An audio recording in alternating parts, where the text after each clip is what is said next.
Hi, my name is Dr. Radhakrishna. Uh, this is a disclaimer that this is how I approach most of the medical conditions, whether chronic or acute. First of all, step one is to identify the root causes, the cause and the effects. What are the root causes that causes an effect?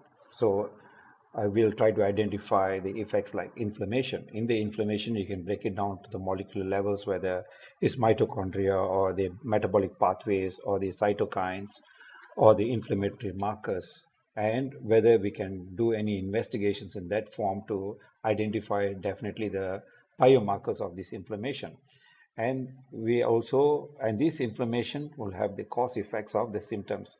If it's Parkinson's, the person will have poverty of movement, slow speech, okay, and tremors, and these are the factors we look at. So overall, step one is to identify the root cause. Step two, what does the root causes cause? That means we can investigate in terms of either X-ray, urine tests, blood tests, and what specific tests we can identify the inflammation. And does this inflammation produces these particular symptoms? So in a reverse engineering manner, we identify the root cause is a step one, not treating the symptoms, but identifying that these root causes a certain effects in the blood tests, and then we can counter check by any other investigations that is deemed and necessary for this patient.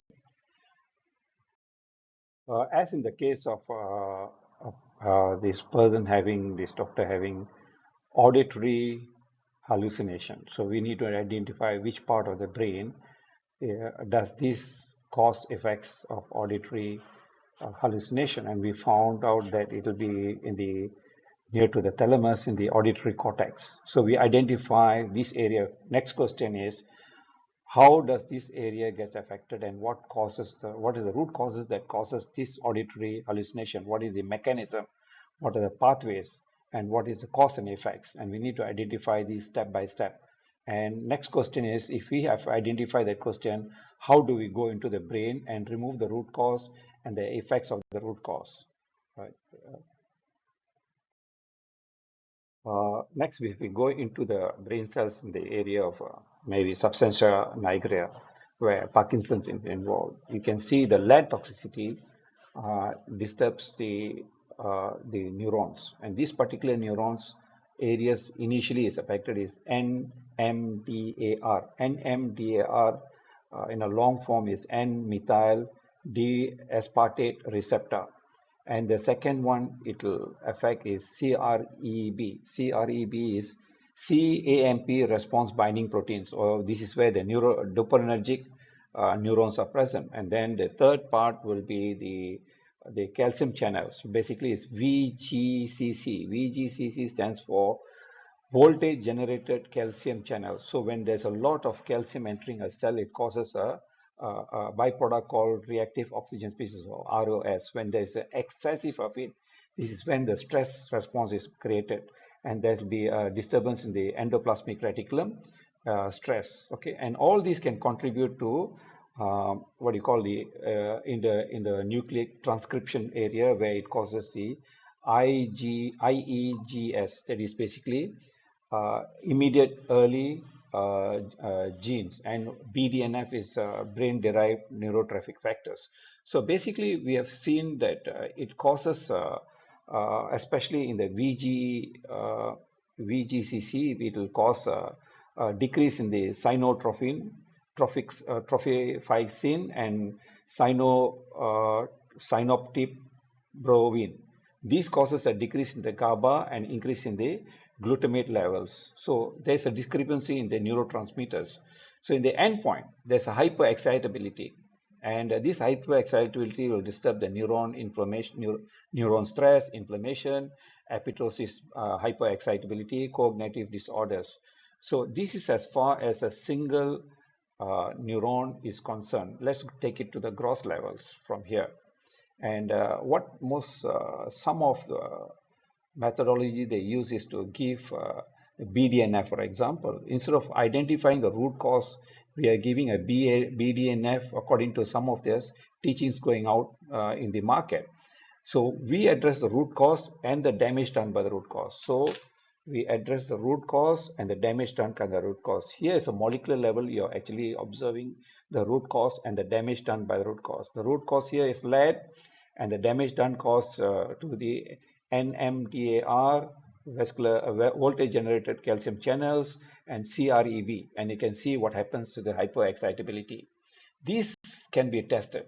Okay, for example, you can test the amount of inflammation going on. We can check the neurotransmitters.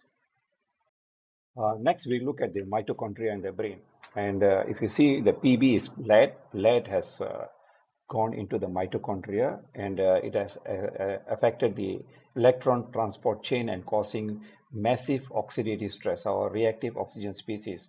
As a result, you can see there's a cytochrome C, or the immune modulators have been triggered, or complement system has been triggered. So this kind of massive oxidative stress going on in the brain, and the root cause is lead toxicity. Here's an example of leukopen able to counteract the reactive oxygen species. But the question is, can it cross the blood-brain barrier? This is just an illustration. So if what we have done is to correct, when we correct the mitochondrial dysfunction and target the oxidative stress and remove lead toxicity, we can overcome Parkinson's symptoms. We may be able to correct 10%, 20%, 50%, 75%, or 100% over a long period of time, and we have the ability to remove the drugs which is not necessary, but in a gradual phase by phase action. So what can cross into the blood-brain barrier? Do not go and address uh, metabolic pathways inside, like, okay, this is cytokine, you're addressing cytokine. The step one is to target the root cause. The damage done by the root cause, the effects is like reactive oxygen species, and this has led to Parkinson's symptoms. So correct these, we correct this, as simple as that. Okay, and we'll continue the next step of what exactly happened to this particular doctor. For this doctor, we are given 2 capsules of RK0, which has taken down inflammation. A specific inflammation is like interleukin 1B, tumor necrotic factor, interleukin 6, and many other cytokines it has targeted and removed. And to address the mitochondria, I've given 2 capsules of RK0 3.0 loaded with mitochondria and many other secret formulations. And so in less than 1 hour, instead of treating the symptoms, we targeted the root cause. And within 1 hour, what amazed me is the speed of it. It corrected the mitochondria, and I've shown you the molecular pathways, and I've shown you how detailed these 2 combination works, and it stops auditory hallucination, which she has suffering for 8 years. So it's not about symptoms, it's about addressing the root cause. So as a recap, in conclusion, my approach will be target the root cause and the damage done by root cause. So you don't have to have hundreds of products to correct this. You just need to be very targeted, understanding the root cause, damage by the root cause, and gradually, step by step, over the next few weeks, we can reverse this condition, provided we remove the root causes. You don't have to put these drops, that drops, these herbs, this liquid, that liquid, and it costs a lot. That's all trial and error. We have got to be specific, targeted, and our approach should be scientific in explanation. If you cannot understand scientific explanation, it's all opinion based. So this person's life is at stake. What is the one thing that I can do to remove the root cause? What is the one thing I can do to help this doctor overcome her medical problem?